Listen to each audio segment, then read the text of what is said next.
तरफ से सभी को जय श्री श्याम, जय श्री श्याम, जय श्री श्याम, जय शिव शंकर भगवान की। आज मैं आपके सामने श्रावण मास का 18वां अध्याय लेकर आई हूँ।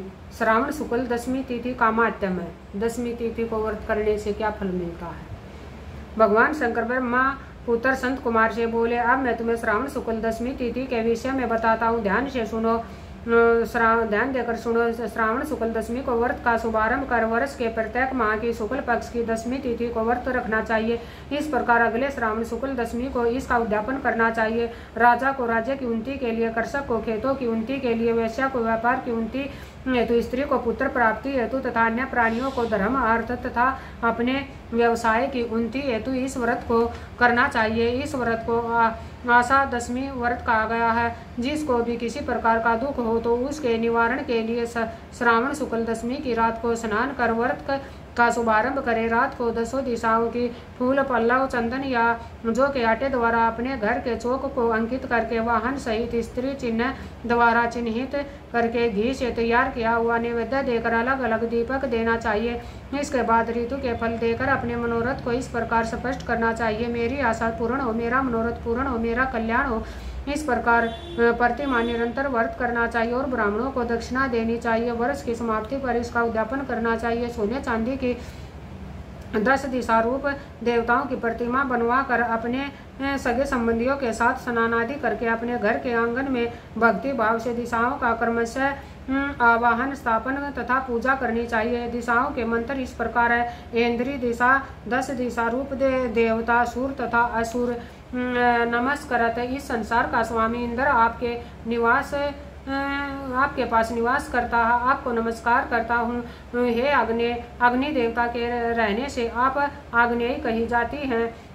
आप तेज रूपी पराशक्ति हैं, अतः हे आग्नेयी आप मेरे लिए वरदायिनी हो। हे यम्य धर्मराज आपके सहारे इस सारे संसार को चलाते हैं, इसलिए आपको संयमनी कहते हैं। हे संयमनी आप मेरे लिए उत्तम कार्य प्रदान करने वाली हैं। हे आशे हाथों में खड्ग लिए अत्यंत विकराल रूप मृत्यु देव नैऋत्य स्थान में आपके पास निवास करते हैं, अतः आप नैऋत्य रूपा आप मेरी आशाओं को पूर्ण करें। हे वारुणी भुवन के आधार तथा जल जंतु के अधिपति वरुण देव का निवास आप में है।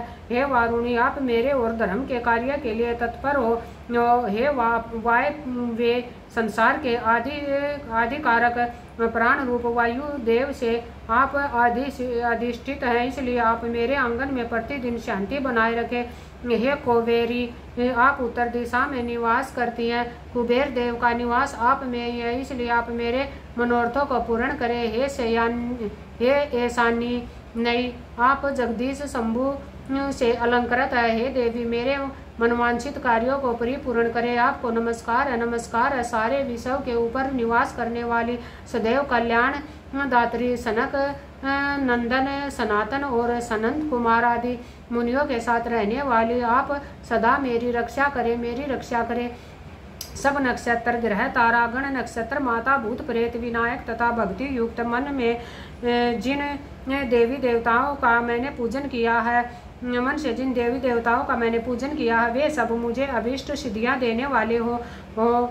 सर्प तथा नेवले से नीचे के लोक में आप सेवित हैं, अतः आप मेरे ऊपर नाग तथा नाग कन्याओं के साथ प्रसन्न हो। उपरोक्त मंत्रों को बोलकर पुष्प धूप आदि द्वारा अर्चन करके अलंकार वस्त्र और फल निवेदन करने चाहिए। रात को जागरण करना चाहिए। प्रातः काल दोबारा प्रतिमा की पूजा करके उसे ब्राह्मण को दे देना चाहिए। इस विधान द्वारा अर्चन तथा समापन कर प्रणाम करना चाहिए। फिर मित्रों तथा बांधुओं सहित भोजन करना चाहिए। इस प्रकार आदर पूर्वक जो दशमी का व्रत करता है उसकी सब इच्छाएं पूरी होती है। यह सनातन व्रत विशेष रूप से स्त्रियों के लिए है।